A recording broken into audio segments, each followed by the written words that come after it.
नमस्कार। आप लोगों को पवन पॉइंट ऑनलाइन क्लासेस में स्वागत है। दोस्तों, आज हम लोग इतिहास हिस्ट्री का पहला चैप्टर ईंट मनका तथा अस्थियां से मोस्ट वीवीआई क्वेश्चन ऑब्जेक्टिव में 30 का 30 करने वाले हैं। दोस्तों पहले मैं आप लोगों को एक बात कहना चाहता हूँ। ये सारा का सारा क्वेश्चन जो है दोस्तों, वो क्वेश्चन बैंक यानी कि अभी से 10 साल 5 साल पहले तक में जो पूछा गया है उनसे लिया गया, और इसमें कुछ एक्स्ट्रा क्वेश्चन जो पूछने की संभावना है वे सारा क्वेश्चन है दोस्तों। तो इस चैप्टर से हम 30 ऑब्जेक्टिव क्वेश्चन करेंगे। आप लोग वीडियो के अंत तक बने रहिएगा ताकि आपको इस क्वेश्चन का सारा मतलब सारे क्वेश्चन का आंसर आपको याद हो जाए। और हर एक क्वेश्चन को हम लोग अच्छे से डिस्क्राइब करके सीखेंगे। ठीक है दोस्तों, तो इसीलिए वीडियो में बने रहिएगा। चलिए, मेरा पहला क्वेश्चन है दोस्तों, हड़प्पा सभ्यता की मोहरें किस चीज की बनी है? ठीक है ना। यानी हड़प्पा सभ्यता में जो मोहरें मिले हैं, मोहनजोदड़ो में दोस्तों आपको याद रखना है कि मोहनजोदड़ो में, ठीक है, ले लेते हैं स्केच। चलिए, मोहनजोदड़ो में हमको 1398 मोहरे मिले हैं। कितना मिला है दोस्तों? 1398 मोहरे मोहनजोदड़ो से मिले हैं। और मोहरे जो है दोस्तों हड़प्पा सभ्यता में जो मिले हैं वो सेल खड़ी से मिलके बना है। किससे बना है? सेल खड़ी से बना हुआ है। लोहे से नहीं बना है, तांबे से नहीं बना है, कांसे से नहीं बना है। किससे बना है? सेल खड़ी से। आपको याद रखना होगा। ठीक है दोस्तों। और ये देखिए, एनसीईआरटी का अगर बुक पलटिएगा तो पहला चैप्टर में ही मोहर का चित्र है और वहां पे डिस्क्राइब किया गया है कि ये सेल खड़ी से बना है। ठीक है। नेक्स्ट देख लेते हैं, बनावली किस राज्य में स्थित है? तो आपको याद रखना है दोस्तों कि बनावली जो है अपना हरियाणा में है। कहाँ है दोस्तों? बनावली किस में है? तो हरियाणा राज्य में स्थित है। ठीक है ना। नेक्स्ट क्वेश्चन देख लेते हैं। देखिए दोस्तों, लोथल। लोथल किस नदी के किनारे स्थित है?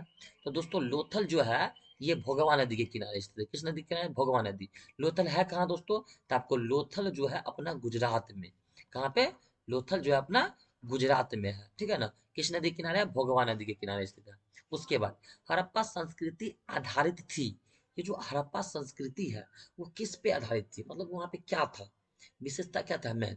तो वहां पे व्यापार होता था, कृषि पर आधारित था, या बस पशुपालन पे या शिकार पे था? हड़प्पा संस्कृति है जो दोस्तों वो व्यापार पर आधारित थी। एक्चुअली यहाँ पे नगरीय सभ्यता है।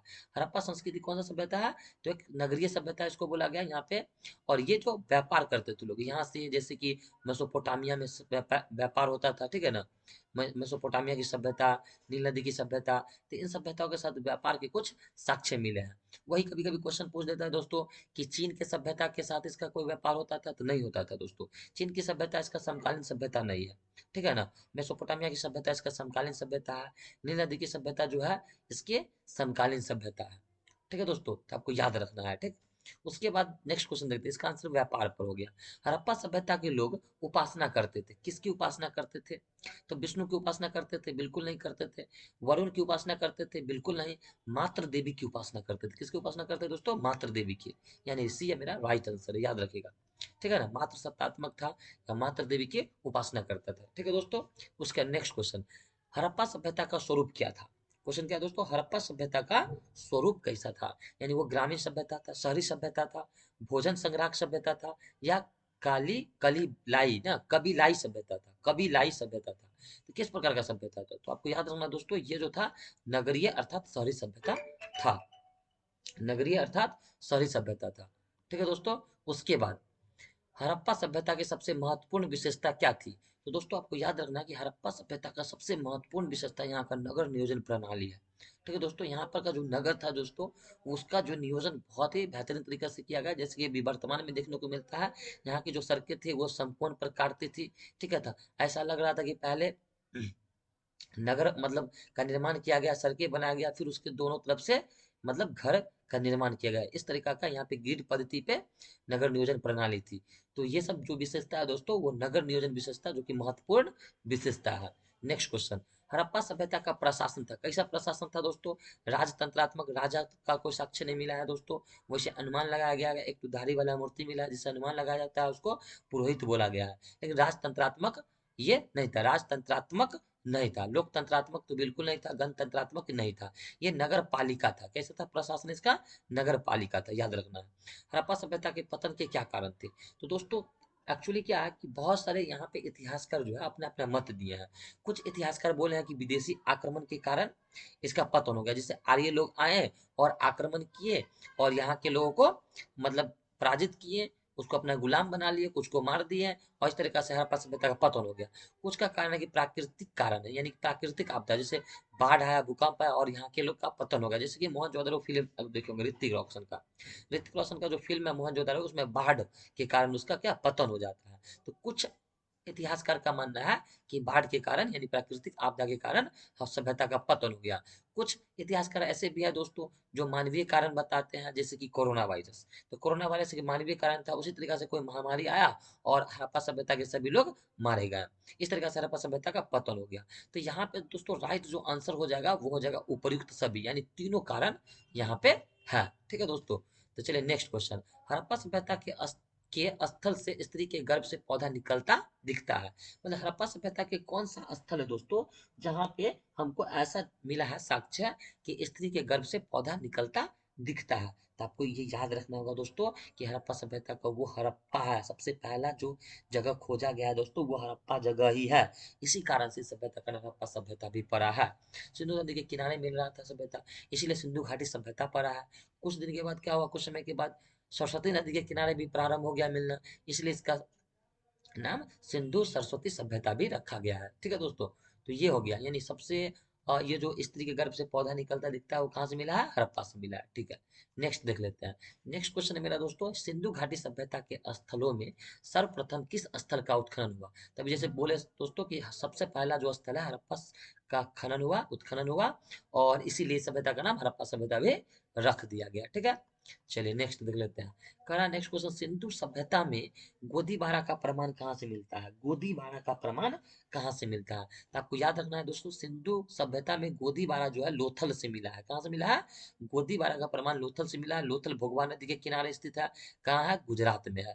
ठीक है दोस्तों, नेक्स्ट उसके बाद किस सिंधु स्थल से सूती वस्त्र के सूती कपड़े के साक्ष्य मिले, किसका, सूती कपड़े के साक्ष्य किस सिंधु घाटी के स्थल से मिले, सिंधु घाटी सभ्यता के स्थल से मिले। तो याद रखना है दोस्तों कि सूती कपड़े के जो साक्ष्य है वो मोहनजोदड़ो से मिले हैं।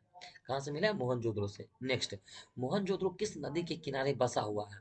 ठीक है दोस्तों, मोहनजोदड़ो जो है किस नदी के किनारे बसा हुआ है, तो आपको याद रखना है मोहनजोदड़ो जो है पाकिस्तान में है और ये सिंधु नदी के किनारे बसा हुआ है। ठीक है ना, सिंधु नदी के किनारे बसा हुआ है मोहनजोदड़ो। नेक्स्ट, मोहनजोदड़ो किस भाषा का शब्द है, तो देखिए किस भाषा का शब्द है मोहनजोदड़ो, तो ये सिंधी भाषा का शब्द है। क्या भाषा का शब्द है दोस्तों, सिंधी भाषा का शब्द है।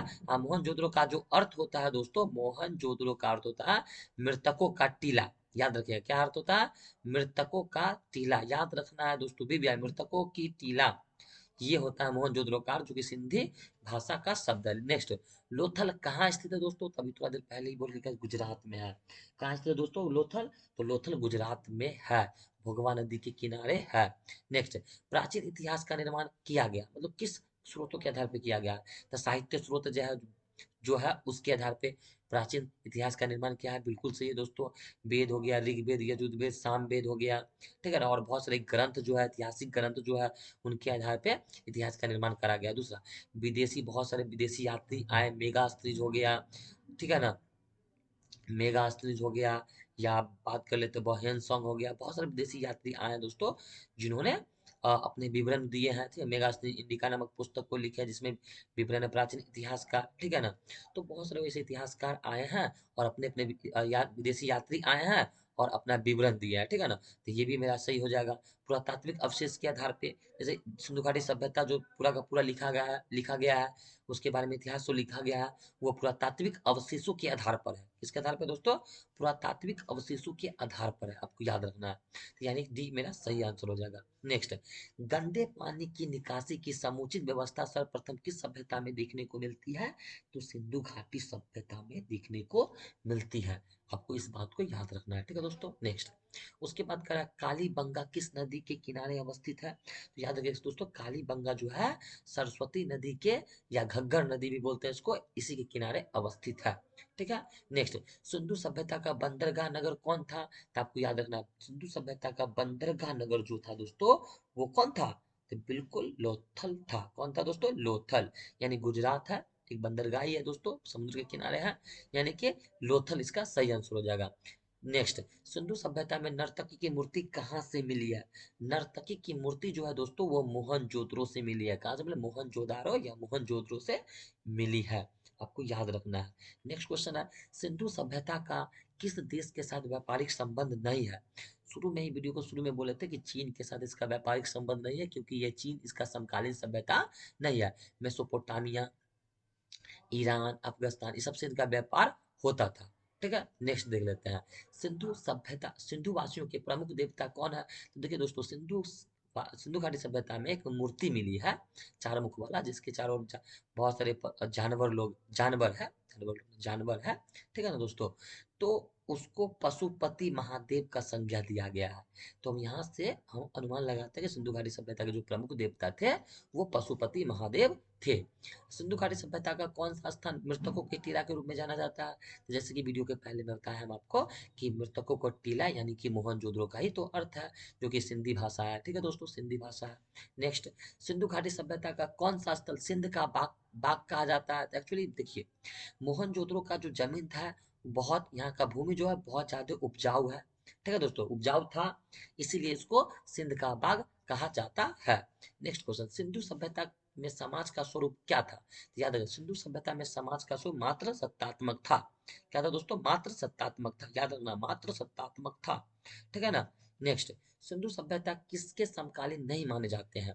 तो आपको बोला गया, थोड़ा देर पहले बोले हम, चीनी के सभ्यता के समकालीन नहीं माना जाता। मिस्र की सभ्यता, मेसोपोटामिया की सभ्यता, क्रीट की सभ्यता, ये सब इसी का सभ्यता, ये सब विदेशी सभ्यता जो इसी के समकालीन है दोस्तों। लेकिन चीन की सभ्यता इनके समकालीन नहीं है। नेक्स्ट, सिंधु सभ्यता का क्षेत्रफल किस आकार का था? तो आपको याद रखना है दोस्तों, त्रिभुजाकार था। क्या था? त्रिभुजाकार। आपको याद रखना, चौहद्दी याद रखना है दोस्तों, चौहद्दी याद रखना है। ठीक है ना। नीचे जो है ये हो गया आपका दक्षिण यानी कि दायमाबाद महाराष्ट्र। ठीक है ना। उत्तर हो गया क्या चीज? जम्मू कश्मीर। ठीक है ना। मांदा जिला इधर हो गया क्या? पूरब यूपी। ठीक है, आलमगीरपुर। इधर हो गया क्या? बलूचिस्तान, सुत कांगीडोर। इस तरीका से सिंधु घाटी सभ्यता जो है दोस्तों वो त्रिभुजाकार है। नेक्स्ट, किस सिंधु स्थल में महिला और पुरुष को एक साथ दफनाया गया है? तो आपको याद रखना है दोस्तों, किस सिंधु स्थल में महिला और पुरुष को एक साथ दफनाया गया है? तो वो मेरा राइट आंसर हो जाएगा दोस्तों, बनवाली। क्या हो जाएगा दोस्तों? बनवाली। तो दोस्तों, आपको वीडियो कैसा लगा दोस्तों, कमेंट करके जरूर बताइएगा। और यदि आप आर्ट्स के स्टूडेंट हैं और बेहतरीन तैयारी करना चाहते हैं, ठीक है ना, फ्री में नोट्स वगैरह लेना चाहते हैं, अच्छे से तैयारी करना चाहते हैं, तो आप इस चैनल को सब्सक्राइब कर लीजिए। सारे सब्जेक्ट का video, VVI question, subjective, objective, ठीक है ना, जो भी बोर्ड मॉडल क्वेश्चन उसको करवाया जाएगा और टॉपिक वाइज भी पढ़ाया जाएगा आप लोगों को। तो इसलिए अगर आप तैयारी करना चाहते हैं, आर्ट्स लिए हैं, आर्ट्स के स्टूडेंट हैं, तो आप सब्सक्राइब कर लीजिए चैनल को और शेयर भी कर दीजिए, ताकि जो भी आपके दोस्त लिए हो उसका मदद हो जाए। ठीक है दोस्तों, तो वीडियो देखने के लिए धन्यवाद। जय हिंद।